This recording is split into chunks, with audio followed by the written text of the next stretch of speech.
Good evening, everyone. My name is Tara Dickinson. I'm a parent working with a fantastic team of people with the Focus Committee, partnering with the U Prize team.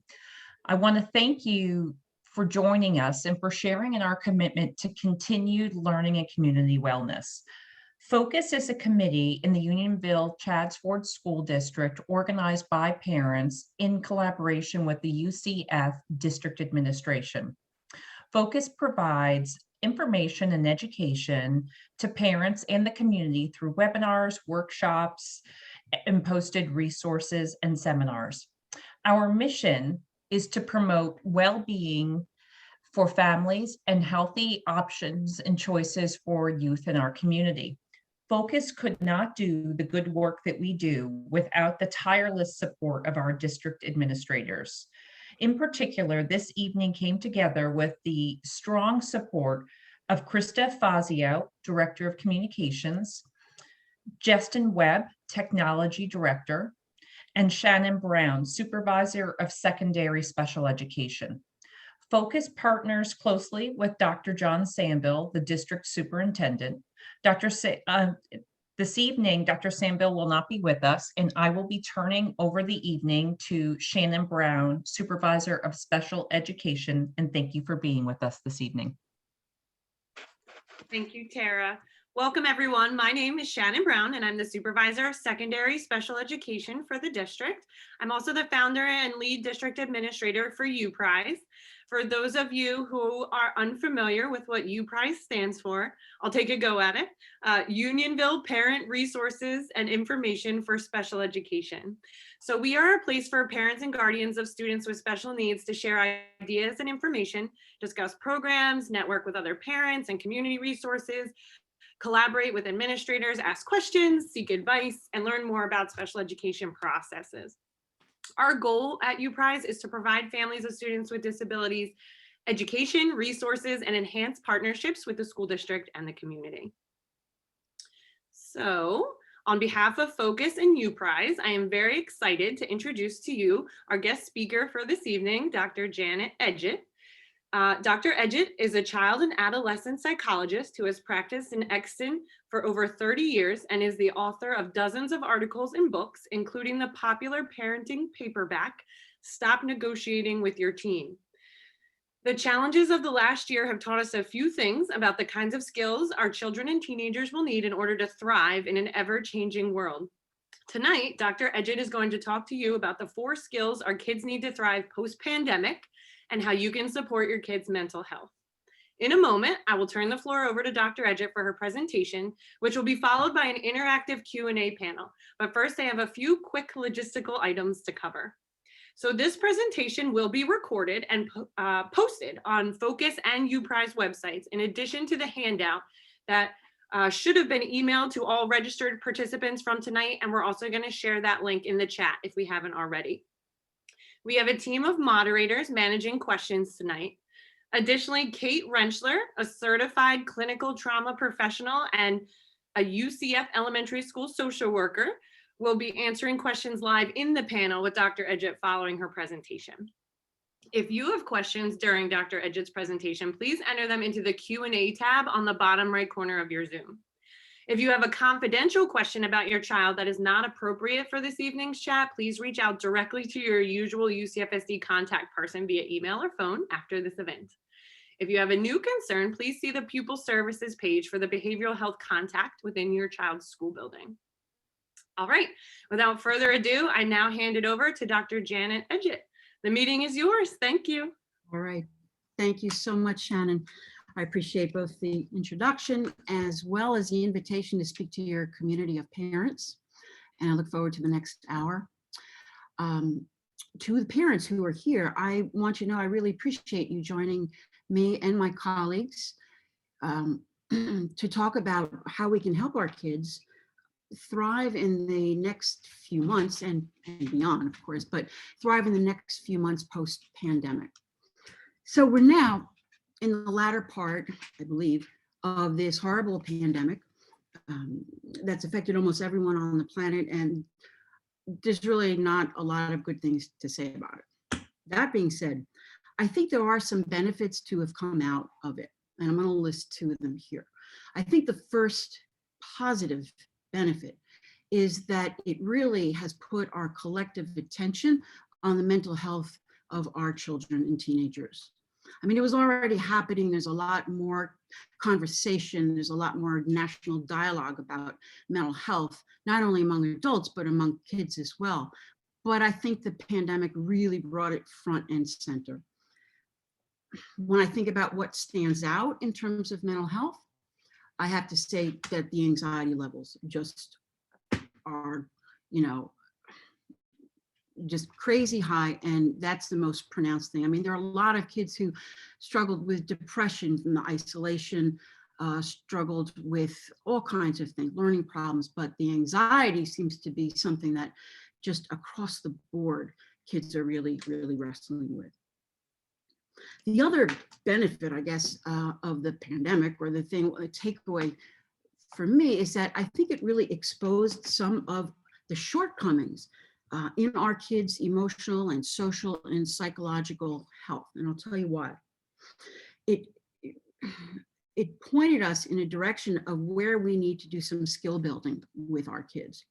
And I have to wonder if in our culture, you know, there's always such an emphasis on success, like academic success and athletic success and you know, just all kinds of success. And I think maybe not enough attention on what we now call the soft skills.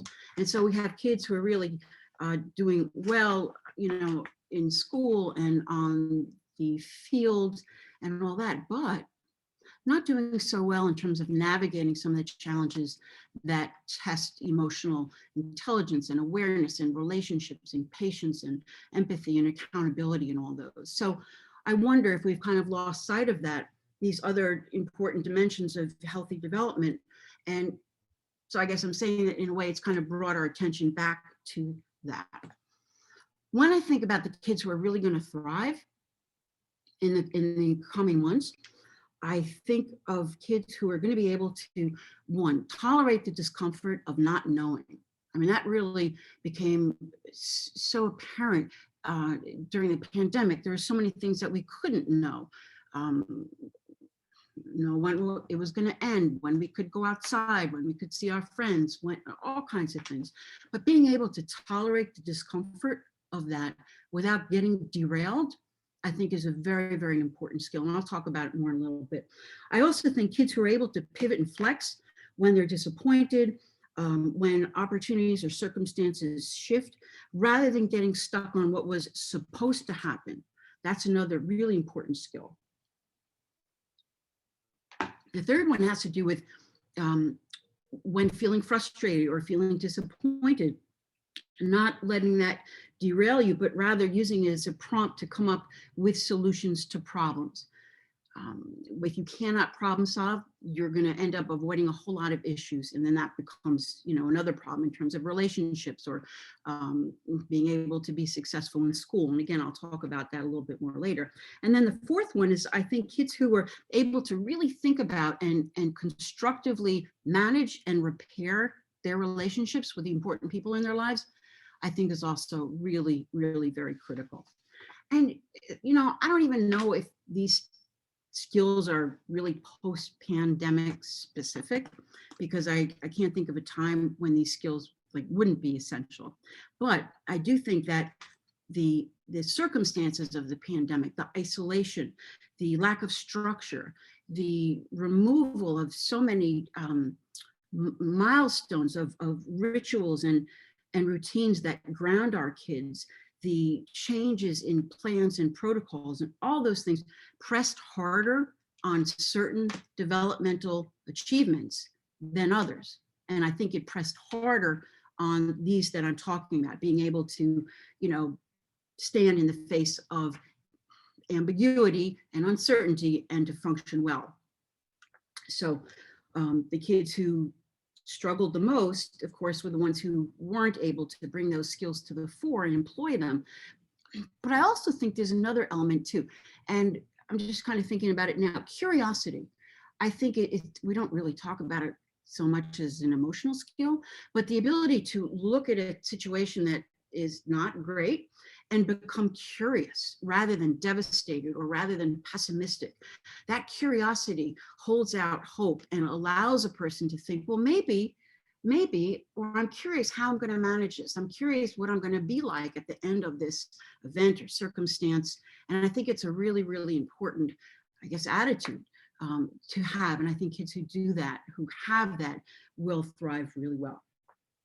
And the kids who don't, they become anxious, like really very anxious. And then so what happens when our kids are anxious? We as parents, and I'm the parent of 3 boys, they're all in their 20s now, but they all went through, well, they went to Downingtown East.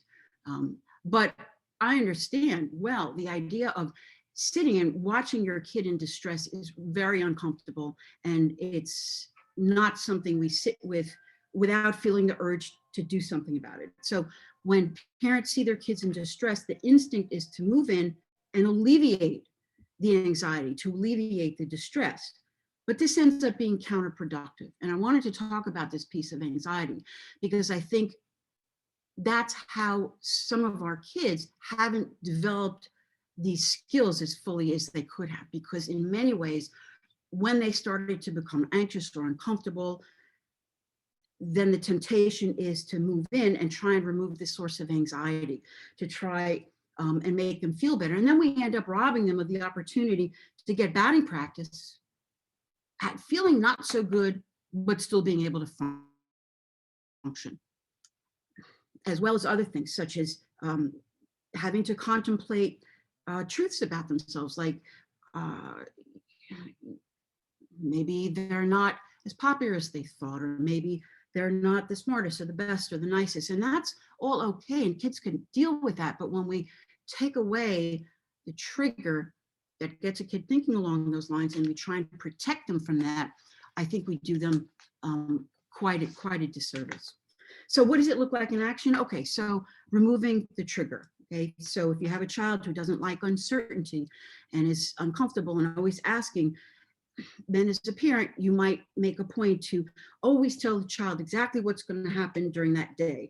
What's the plan for the weekend? What's the plan for the whole summer? Because the child needs to know. And I've heard parents say, you know, I have to do this because if I don't, you know, she'll have a meltdown. And my thought would be, well, let's wean her off that. We don't take it away suddenly. We wean her off of that with a conversation about, listen, I think that for so long, I thought that the best thing that I could do as your parent was to help you feel more secure about things when you didn't know how they were going to roll out. And now I'm realizing that in a way you've become almost dependent on that. So it's hard for us to go do something for the day or go do something for the weekend without you having it all mapped out. And I don't think that this is really helping you. So I'm going to start doing less of that, and I'll help you manage the anxiety or whatever you feel.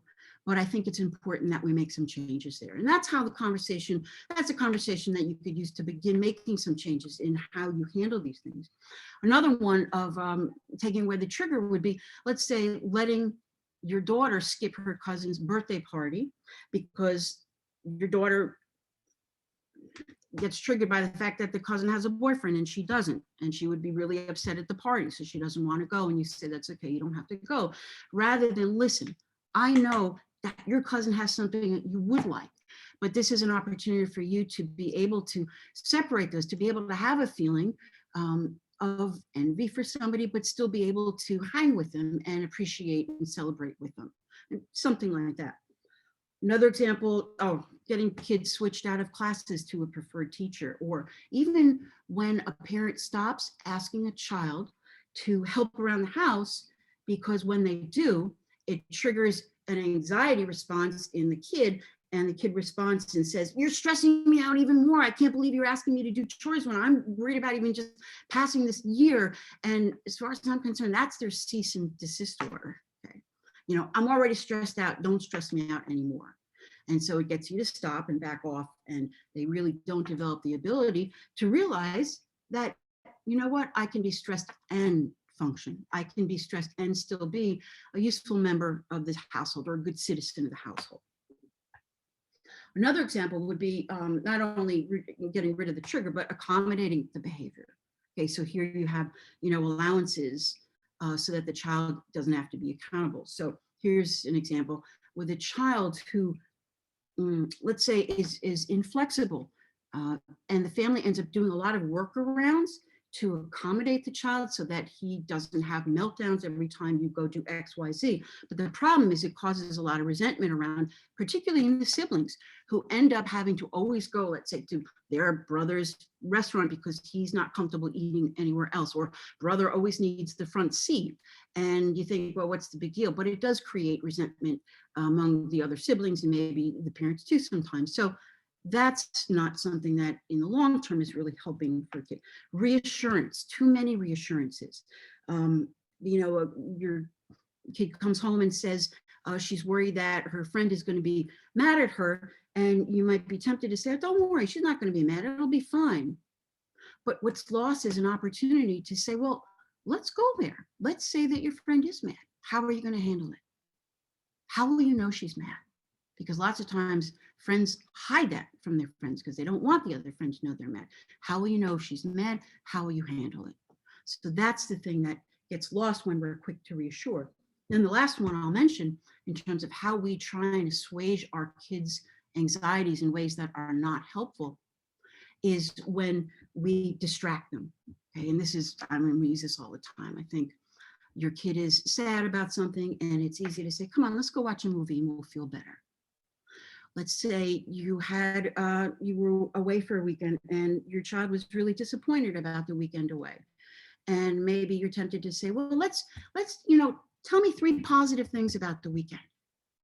And when I think about that, I think the opportunity is lost to say to this kid, I know you're disappointed about the weekend, and I want to hear more about how you were disappointed, and helping kids sit with the feeling. Because if we're always quick to take away the negative feelings or the bad feelings, I hate to call it bad because they're part of the human experience, then they learn that they can't sit with those feelings and they have to get something if they're sad, or later they've broken up with their girlfriend or boyfriend, or they lose a job or internship.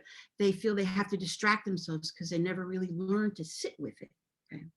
Even something like with grieving, a child is grieving the loss of a grandparent, and you might be quick to go in there and say, let's talk about some happy memories of grandpa. And what that tells a child is, I don't want to hear about how sad you are. It's hard for me as your parent to see you so sad. So I want to switch gears here and talk about something happier. But the messaging there is, I don't know, just something about these feelings, we got to get rid of them quickly. So I don't like the messaging. I would rather kids recognize that you can feel bad and still be okay. You can feel sad and still be okay. That maybe you can give that presentation even though your voice will be shaking. Maybe you can stay in this difficult conversation with your mom even though you want to shut it down. That you can have a feeling that you're struggling with and still move forward and do something constructive. That's the messaging that I like to think about giving kids whenever we can. And that's resilient.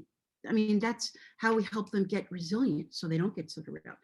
So the problem with all the strategies is that they focus on eliminating the anxiety rather than on building the skills. So let's talk about these skills that I think are important to build and that I think kids will really be able, that they'll really need in the next few months to come and beyond. So okay, the first one is handling uncertainty. How do you instill this? Okay, that's a question. Like, okay, we know that they should have it. Well, how do you do it? But there is no lecture, there's no cheerleading, there's no anything that can pack a punch as meaningful as a child watching their parent handle this really well. And I think when we have opportunities to show up in the face of uncertainty, ambiguity, and confusion, and we show up with a sense of stability or grace or dignity and calm, our kids watch us and they see this is possible. This is a way to respond to that. That's how they learn this. Lectures can't hold a candle to that. And it doesn't mean that you can't talk about it with your kids, but really right from early on, letting kids see you do that in little situations. You know, are you going to get the promotion? You don't know, but let them watch how you navigate the uncertainty and even problem solve. Like, you know what, I'm not so sure I'm going to get the promotion, but I'm ready to change our summer vacation plans depending on if we do, if I do, or if we don't. So either way, we're going to go out, away on vacation. And that helps me feel pretty good while I'm waiting to hear what they're going to say. That would be an example of showing a kid how you can deal with that. I'm thinking of another one. Maybe, you know, your kid is saying, you know, are you going to be back in time to give me a ride? Are you going to be back in time to give me a ride? Like, I need to know. I need to tell my friends. You say, whoa, hang on. I don't know if I'm going to be back.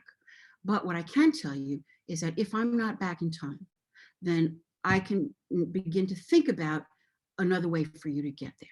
So again, you're teaching them that in the face of uncertainty, hang on and to problem solve a little bit, so they don't have to be constantly, you know, texting you every 15 minutes. When are you coming home? When are you coming home? And those are just some little ways to really talk about these things with your kids. Another one would be, okay, like, let's say your teenager is, you know, in high school, and here she is worried about returning to school in the fall.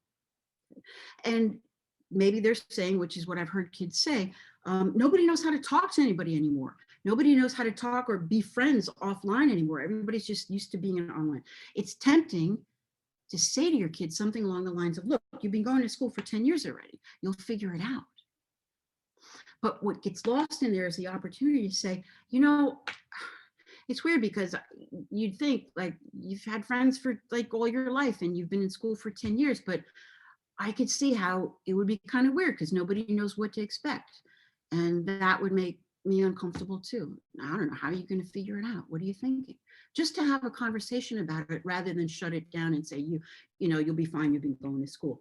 It gets a little dismissive and it doesn't allow the kid to feel comfortable coming forward with anxieties. And the point isn't to help the kid get rid of it necessarily, but allow them an opportunity to voice it. You know, even if you were to say, I'm tempted to say, don't worry about it, but I don't think I should do that anymore. I do that too much sometimes. Let's talk about flexibility for a few minutes. Again, I can't think of a better way to teach a kid to be flexible in their character and response to problems than when they watch you navigate situations like that. Changes in plans, loss of plans, birthday dinner, you know, your family planned and you find out that your favorite restaurant is closed for remodeling, and let them, you know, instead of saying, oh my gosh, I really was looking for, I really wanted that steak and I don't know, you guys pick something else. What if they hear you say, well, there's no place that has chips and salsa like that place, but that's okay because I have another birthday in Eater. So let's go to this place. It's just an attitude thing that helps kids see that you can roll with this and they can roll with this. And this isn't devastation and it's not a reason to get upset or be in a bad mood and then ruin the whole birthday dinner, which is sometimes kids will take their cues from you. And if they see you navigate these things without getting distraught or too distressed, they will, even something simple like, you know, you're making a recipe, you're baking something, and you have to run to Giant to get an ingredient, but Giant just shut down. And rather than sort of like, oh my God, what are we going to do? Just even saying, you know what? Let's go home and let's go online and let's find out a substitute, because there's probably people who've been in this situation before and they probably figure out a substitute ingredient. Maybe your kid says, oh my God, that's going to be gross. And you say, yeah, it might be, but let's go do it anyway.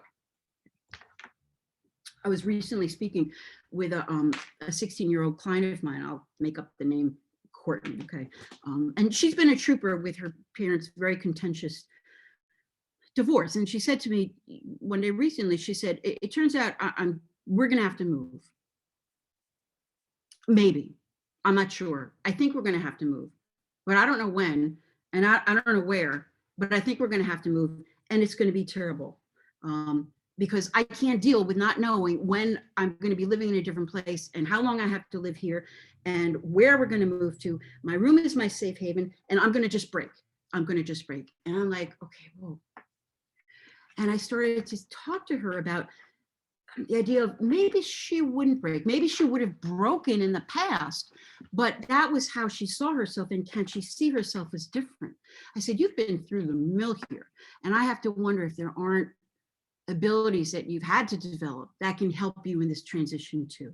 I said, it might even be the case where you have to learn how to take that safe haven with you, because maybe you won't be able to leave it in a room and when you're moving, and I want it to be something you could take with you. So maybe you take, if you're spending time in a hotel, you take a favorite blanket, you take a favorite poster off the wall and you slap it on that hotel wall, and your safe haven is now with you. You carry it with you. You carry it inside of you. That's the other way you can bring it with you. So you help kids find different ways to deal with something that they think is going to be really, really disabling for them, or, traumatizing in some way. How about kids who are perfectionists? This was a tremendous problem during the pandemic. You have kids whose perfectionism kept them from being able to do the work, get it done, hand it in. And here's where being flexible is imperative, because if you're rigid in how you do your work, and kids who are perfectionists usually have a little bit of OCD there, they like to do their work in a certain way and they want to check it over, and unless it's the way they want it, they're not going to hand it in. But the problem is that you're going to end up failing. So the question is, can your kid cut corners if they need to? And I met with several kids who were really struggling with cutting corners. And the thing was, if they didn't find a way to do that, they were going to fail. And so I met, that's a terrible situation where your way of being in the world is compromising your ability to move forward. But helping kids, one kid, she had an assignment to do a resume for a job that she would have liked. And she was so perfectionistic, she kept doing it over and over and changing the word and changing the sentences. And I said, your teacher is not hiring you. It doesn't have to be that good. She's just grading it. And I want to help you find a way where you can send it in being just good enough. What's good enough? How can I help you get there? Because if you don't find a way to tolerate the discomfort of sending it in just good enough, you're at risk for failing. That's a problem.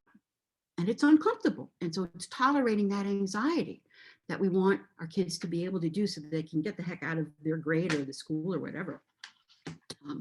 So that's the idea behind that. Problem solving, I already started to talk about. If you can't problem solve, you can't handle issues in relationships, you can't ask teachers for help, you just don't know what to do. If kid says something that you don't like, you might react impulsively because you can't think about, all right, how can I handle this? What can I say? Who can I talk to about this if you're a younger kid? Or what kind of comeback, or do I want to just avoid it? You don't even go there. You don't even go there because you're not used to thinking of how to problem solve. It could even be something, I was thinking of, post-COVID situations, and I'm thinking, okay, let's say you have a kid who's vegan, and now COVID's over, or people are getting vaccinated, not over, but people are getting vaccinated and things are opening up and people are able to visit relatives that they haven't seen in a while. And so, your brother, who's a big meat and potatoes guy, has invited your family over, and your vegan daughter is thinking like what?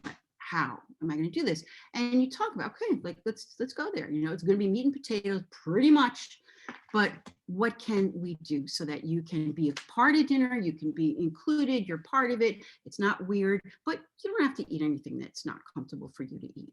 It's a little thing, but it just gives an example of the kind of conversations you start to have, with kids. Your daughter's birthday is the same day that your son's big soccer tournament or baseball tournament is, and your daughter's upset about this. And maybe you could say, okay, I get it. Let's sit down, hang on. Let's sit down together. Let's talk about what things can be moved around and what can't. And let's find a way so that he can go to his tournament. You can still have whatever you want to have on your birthday. Let's troubleshoot together the situation, and helping them, really, and again, modeling for them, that sort of thing. And then I'll mention the relationship skills as the last one before we get into sort of the questions. This to me is just so important. I don't know, taking care of the relationships in your life is so important. I don't think we talk to our kids enough about this. I don't think we equip them with the language to repair relationships. And so they don't know what to do if there's some tension or conflict in a lot of kids. I don't say anything, or a lot of kids worry that, well, if I say something, I don't want to be mean about it. They don't know how to put together something that says, listen, I'm worried about where we are. I don't know, there's something doesn't feel right, in a way that doesn't make them feel like they're saying something mean. Okay? So everything from, boundaries to courtesies to disclosing. Do you share your opinions with these people at the lunch table or not? Maybe your best friend. Do you share private things? Maybe not at the lunch table with that person. And how judgment. How do you know who to entrust with things that are just, I don't know, things that you want people to be careful with? How do we teach our kids how to do this? Kids are going to be returning to hanging out with their friends now, if they haven't already started. And, how easily do they apologize versus get defensive? Have they seen you in a situation where you've apologized to somebody and actually turn around and say, you know what, that actually felt really good. I haven't been a great apologizer all my life, but I didn't realize that can actually feel good. And I don't think I've ever told you that. Just something like that. Or trying to fix a problem rather than just forgetting about it. Here's an example of a situation with boundaries. I was talking with a kid, he's 12, and he's very physical and very impulsive. And every time his 9-year-old sister comes through the front door, he goes over and he wrestles with her. And a lot of the times she likes it, but some of the times she doesn't. And my first question to him was, hey, did you ask her if she wants to wrestle? And he's like, no. And I'm like, wow, why not? And he's like, well, why would I? This was like such an absurd idea to him. But I'm talking to him about issues of consent, really. No means no, and how to have a conversation about this. And, when she says to stop, that you need to stop. And what if she doesn't say stop, but indicates in other ways? And this was just a conversation about boundaries and respect and consent. And kids are never too young to have that kind of conversation. I'm thinking of, let's say you're a parent of a kid who just got his driver's license, and you notice that he's driving everybody around. And you also know that he's conflict averse. And so you're thinking he's probably struggling with the issue of, how do I not become the taxi driver for everybody when I don't know how to say, I don't want to do this, or you need to give me some gas money or something like that. And I think you can say, you know what, I've noticed that you've been doing a lot of driving around and you're very generous. And I think that's terrific, but I worry that people could take advantage of that. Does it ever bother you? Versus saying something like, your friends should really be paying you for all the driving you're doing. Because that's a statement, and it's said and it's done, but it doesn't really help the person go back to the friends and with the language that he might need to say, even though he's anxious, look, I really like hanging out and I don't mind driving, but I need some help with gas. Do you think you could help? However, the kid wants to language it, but they're all just opportunities for conversation. And the final point I want to make about that, and I'll tell a little story, is the idea of helping kids when they're standing on ceremony, and you want to help them understand that usually it's more that the relationship is a lot more important than being right. And I'm sorry, I'll get rid of notifications. I meant to do that. So I remember when one of my boys was little, I don't know, maybe he was 8 or 9 or something. He came in and he said, next door neighbor, she has my baseball bat and she says it's hers and I really know it's mine. I said, oh, go on and talk to her about it and explain how you know it's yours and what is it about it that you can identify. And he goes out and comes back and he says, she has it and she won't give it back and I'm really mad and I know it's mine, and it was so-and-so gave it to me, and I want it back. And I said, tell her that it's really important to you that you have that, and, you know, try talking again. And he comes back, and at that point, he's like, no, she's going to keep it, and I'm not going to talk to her. And I said, well, I said, hang on. I said, I know you want that bat, and I believe you. You know, you say it's yours. I don't know. I have no reason to not believe you. Sometimes things get confused and mixed up, but if it is yours, then you need to think about what's more important here, having that bat today or having that friend in the future. Because I think if you let go of the bat thing, that, and if it's yours, you can come back. I think maybe she's just grabbing onto it because she wants to win the argument.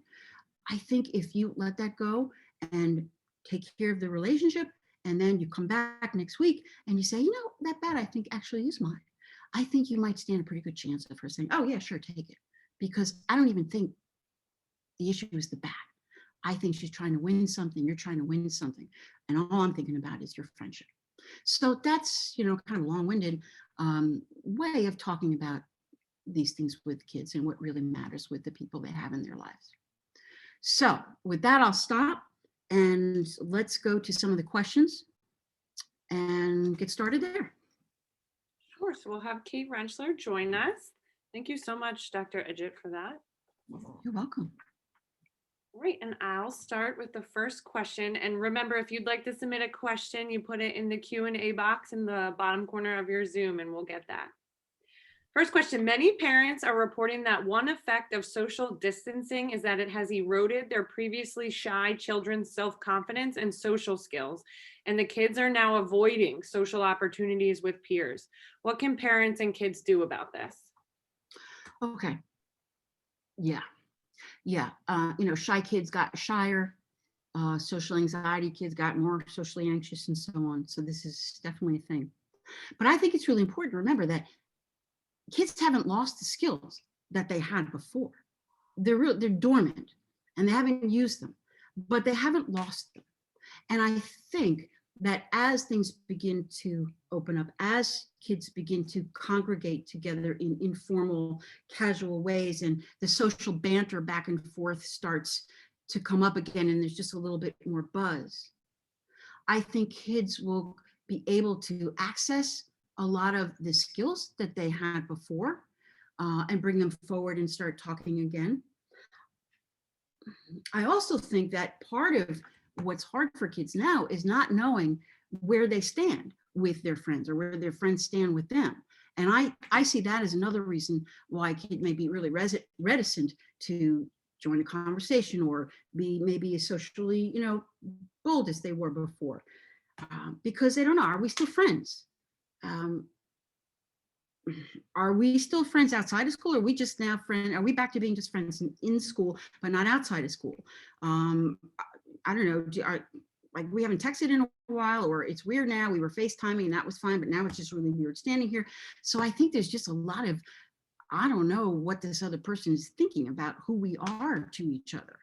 And I think as those issues get thought through, that some of this concern about the kid who's not really as facile socially as he or she used to be will recede into the background, because they'll become more comfortable talking and relating and connecting, as well as being able to kind of roll out with the way that they used to do things. I actually think it's a great conversation to have with your kids, saying, you know what, I noticed it seems hard to kind of get in the mix again. Have you noticed that too? What do you think will help? Is there something I can do to help? I think are great questions to pose to your kid in that circumstance. Kate, did you want to add anything from a district perspective?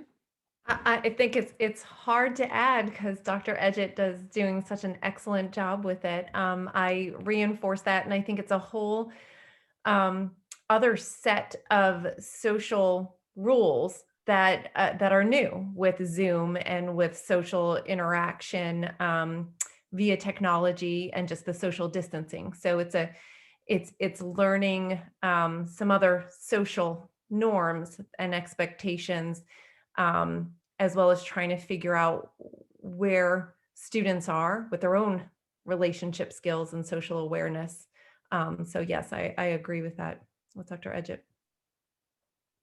Thanks. All right, next question.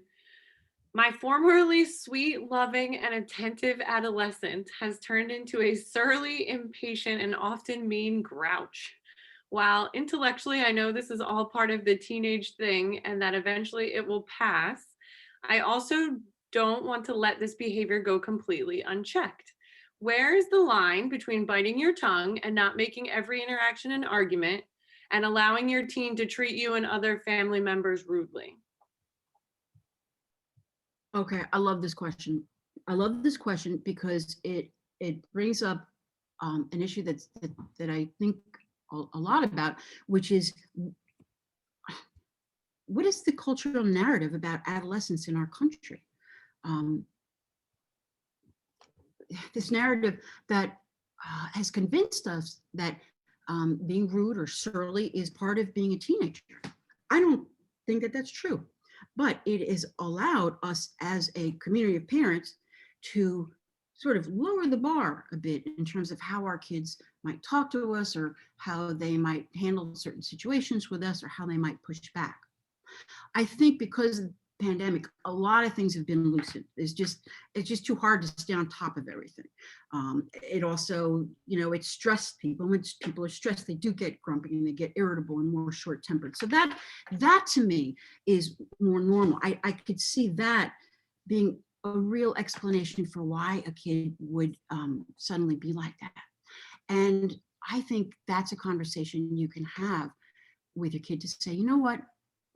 As things start to get back to, I don't know if you want to say normal or the new normal, I'd like us as a family to get back to talking with each other in the way that we used to, which is a lot nicer than the way that we're kind of talking to each other now, and that the way that I hear you talk to me and to your siblings. I get it. It's been a rough year. I don't excuse it, but I get it. But I think it's time that we put a wrap on some of that stuff. So whereas in the past, I might have just let it go because I was too tired or whatever, I'm going to hold you more accountable for being able to find a different way to say certain things. If you don't like something I've said, I'm going to say, please find a different way to say what you just said, because I don't like that other way. And if it gets to the point where I feel you're really blowing me off and I have to impose consequences, I don't really want to do that. I mean, you're 14, but I will. So that's how I might handle that situation. Is to have a conversation about it, normalize it to some extent, and then kind of bring it forward and say, okay, we need to change that. That's not going to be okay anymore. I'm just giving you a heads up. Okay. Anything, Kate, you wanted to add? I think the only thing I would add is those conversations, I think, are really important to be able to have the conversation with your adolescent, as well as have it continually. So that awareness, so that behavior that may have, because we're all human. So forgive yourself during COVID if we've sort of because I'm a parent of a teen as well. So if we've let things slide a little bit, give yourself permission to say that's okay. This has been tough times. I've let some things slip. But we need to have that conversation and to continually point out in a positive and a way of, we need to shift this language or we need to shift this interaction, because it may become a pattern. So I think it's that awareness and that discussion about it, and really having that conversation with, I don't really want to do the consequences, like you said, Dr. Edgett, but I can. And if that's how we need to correct some change, then let's talk about how we can do it otherwise, and have that a continued conversation, because it will most likely not be one conversation.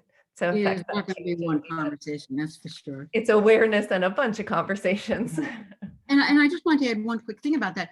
I find it's easy to get into sort of an argument or a lecture, or don't talk to me that way, or blah, blah, blah, blah, blah. And that just in one ear and out the other. But if drama, it's sort of like if a parent if a kid has said something really disrespectful to a parent and that parent just stops and everything in the room stops and they just look at the kid and said, how did we get here? Mhm. All of a sudden, the kid's really uncomfortable because they were expecting you to be, don't talk to me like that, la, la, la, la, la, in which case all the attention in the room goes to you, the parent who's yelling, and they're comfortable with that. But when you stop and say, how did we get here? All the eyes go to the kid, and the kid's like, oh, this is not what I want. And they want out of there. They want out of there. So when you respond in a way that holds them accountable in the moment for what they've just said, it starts to be not as appealing for them to go there. So I'll just, add that point.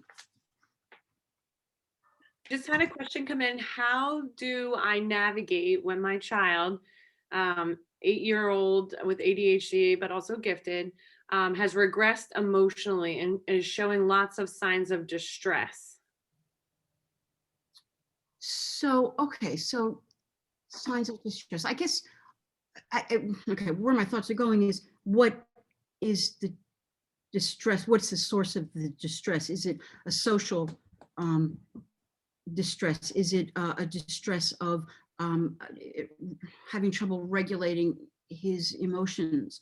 Is it the stress of having to now go back to a different way of learning or different family patterns? So in the abstract, it's a little difficult, but I guess I would say that I would start thinking about this by talking to the child and having a conversation and saying, you know what,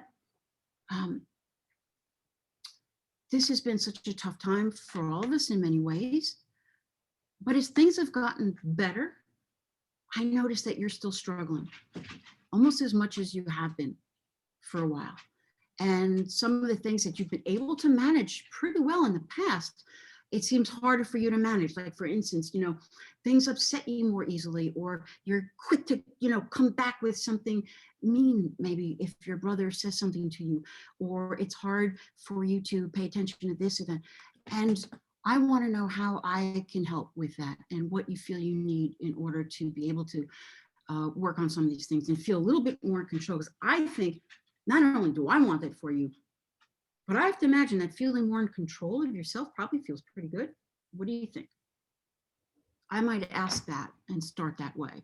And I wish I could give a more specific answer, but again, without knowing what the triggers are, it's a little difficult for me. Maybe Kate can add to that. Kate, you did just follow up emotional and coping skills, if that helps your answer.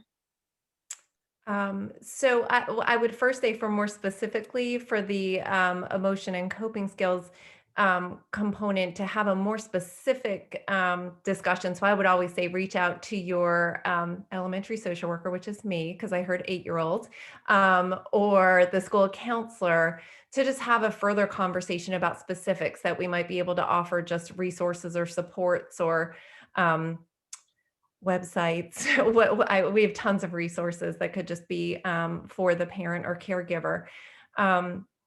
I too, like Dr. Edgett, had my brain was working and thinking of, is this like, was it specific? Is it situational? Is the distress, how much is it impacting the student's ability to function day to day? So just a lot of different questions came out of that.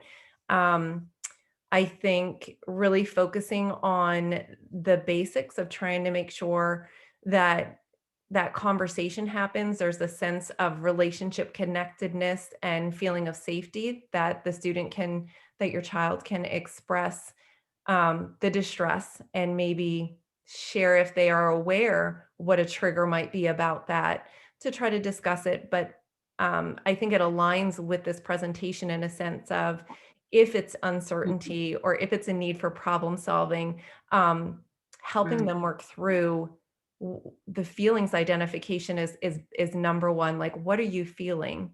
How do you manage that feeling? What are things that work for you? So building on successes, and what can we learn together? So oftentimes I'll teach at the elementary level mindfulness or breathing, and breathing's a great tool. But some students that doesn't work for at all. So there's got to be a menu of options of the different ways that everyone as humans can choose to soothe them.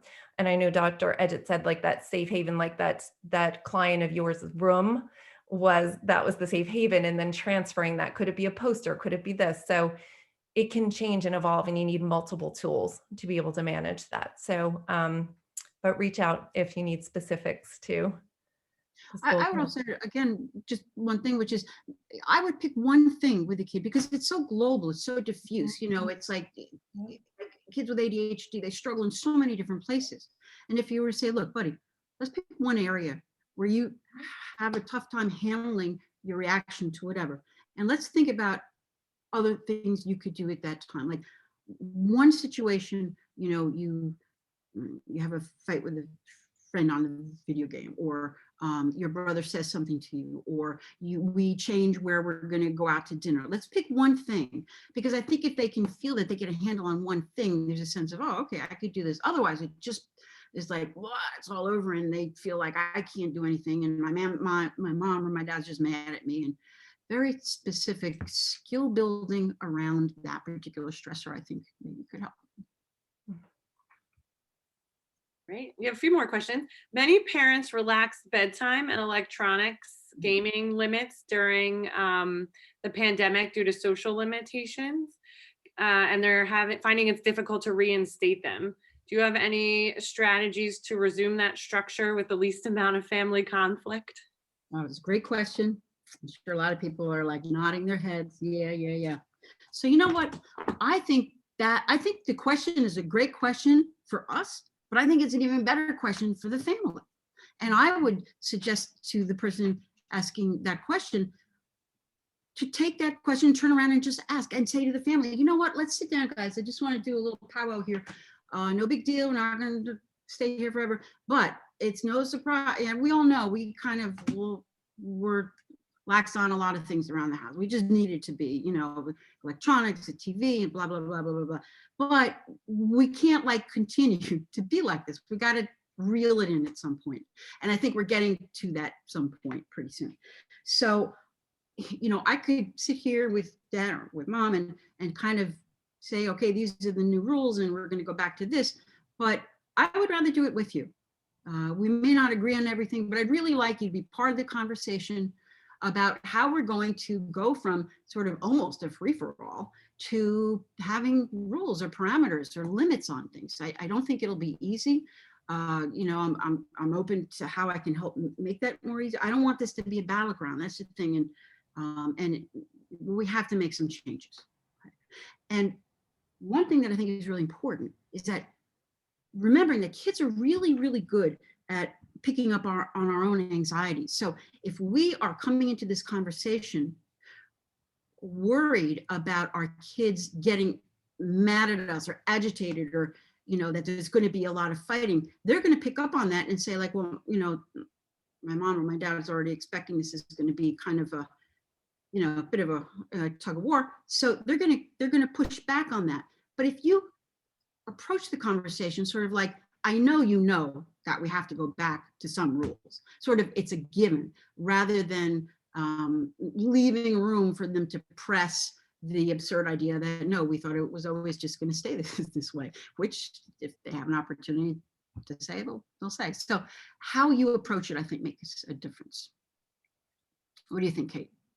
Yep, I fully agree with that. And I think oftentimes your child will surprise you. Like if you're asking that question in building, what will these limits look like in the future, and how can we work through this together?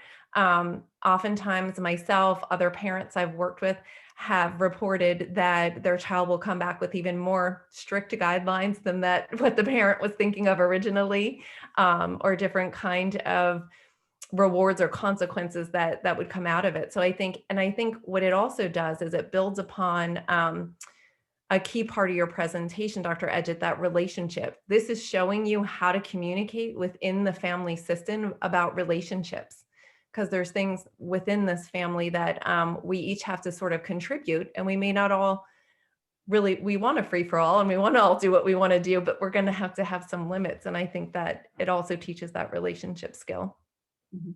Just real quick. There's one parent who said to me, my son was over there with his iPad. I came over, I said, it's time to hand it over. And he goes, thank God. And he gives it to her. And I think, there are probably a lot of kids. I mean, they have their pride. They're not going to hand over the coveted thing, even though they want to. for some of them. So I think a lot of them will be relieved that they can't be on it all that time, but you'll find out.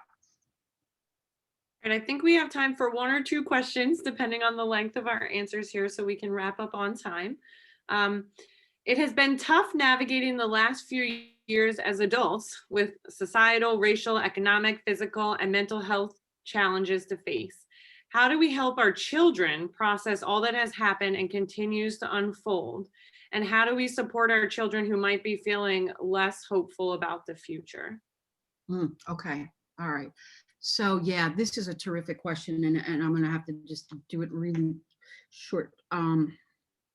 But here's what I hear from a lot of kids. The world is a mess. Animals are dying. People are uglier than I had ever realized. I'm not so sure I want to be an adult because it doesn't look like you're having a really good time.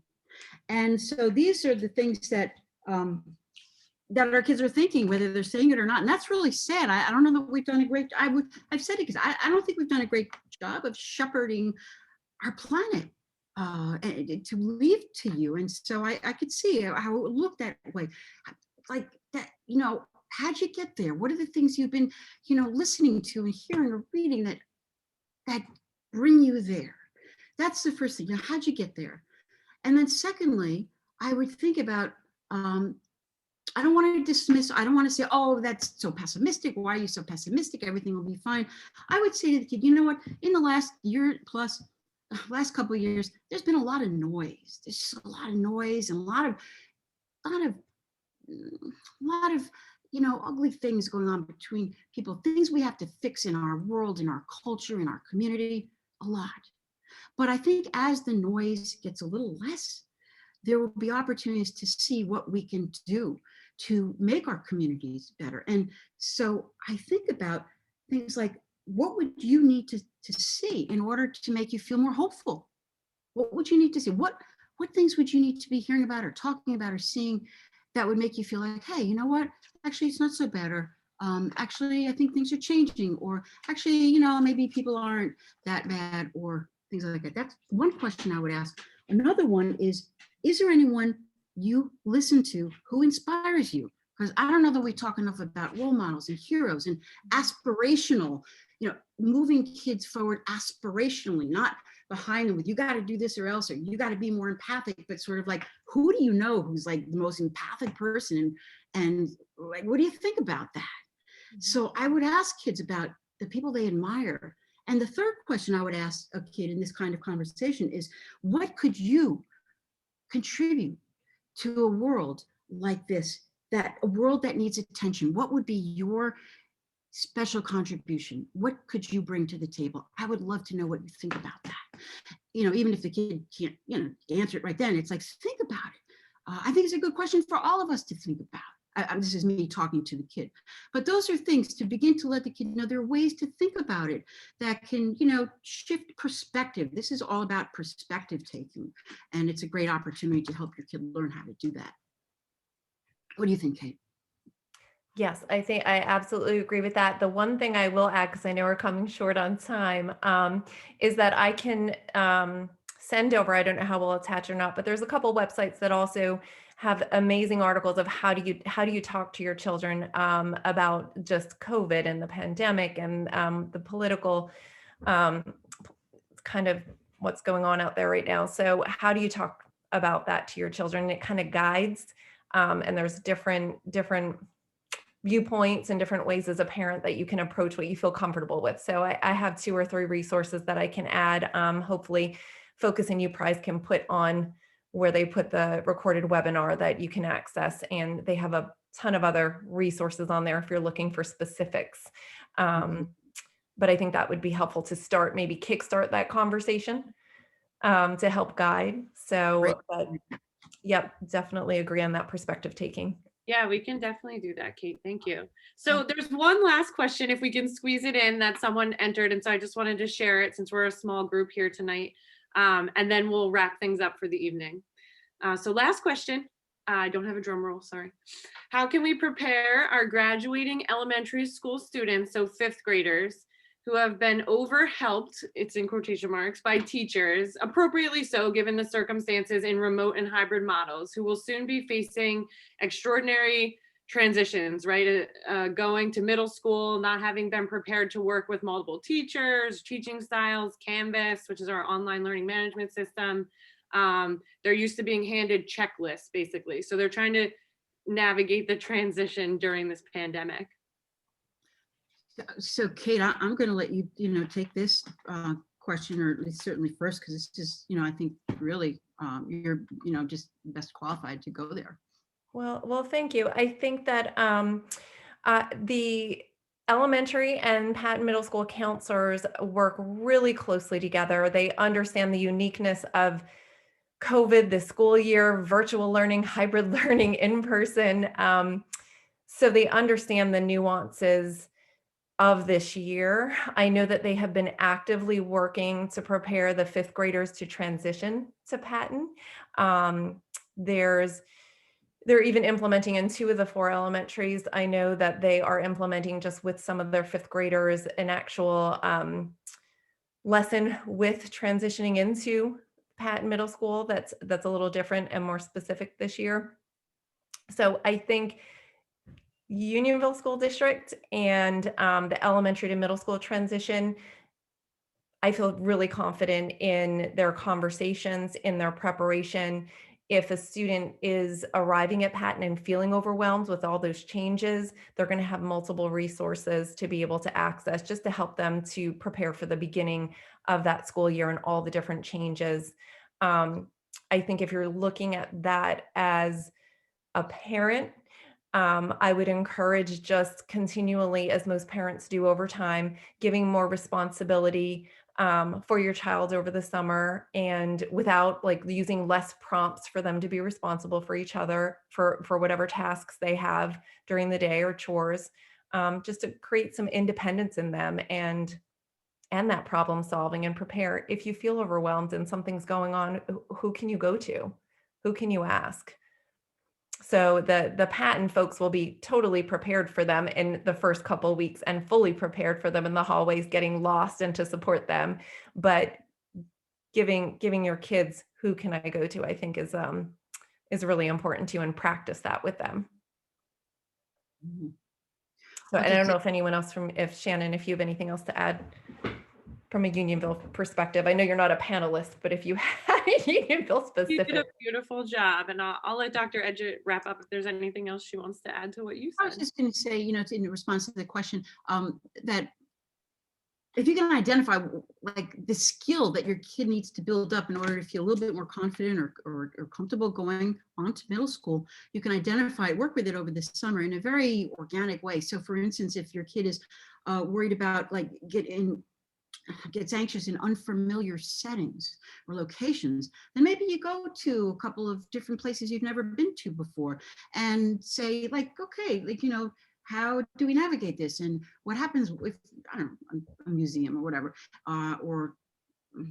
and you say like, what happens if you get lost? How do you find the front door? How do you find where the bathroom is? And another quick example would be if you have a kid, let's say, who isn't good at advocating for herself. And I mean, come on, we're talking about fifth graders, so it's tough, sixth graders. But if that kid really can't do it, you could get some practice, like take them with you when you go to Wawa, take them with you to the register and have them ask for, here, I just want this one pretzel. So they learn to talk to people they don't know with you there by the side, rather than them being in the car jamming to their tunes and you're doing all that. Help them learn how to talk to people in a way that makes it a little easier to talk to a teacher in the next year when they need some help. That's all I wanted to add, except for just to thank you for this opportunity to talk to parents and to, Kate, I really appreciate sharing the panel with you. And again, if people have other questions, they're welcome certainly to email me, and I'm happy to follow up. And I think you are offering the same thing in terms of follow-up. Am I correct there, Chen?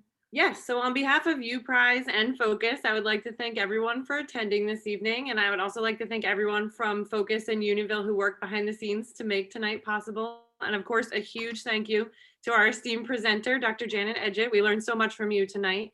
And thank you, Kate, for joining her in the panel and providing additional insight and secrets into the district and how we can support. So the presentation was shared with you if you were registered. We also shared the link in the chat, and everything will be posted. If you have friends who didn't attend and you want to share this with them, the recordings will be posted on Focus and UPrize websites. And that's all we have for this evening. So thank you so much, everyone, for joining us. Have a great night.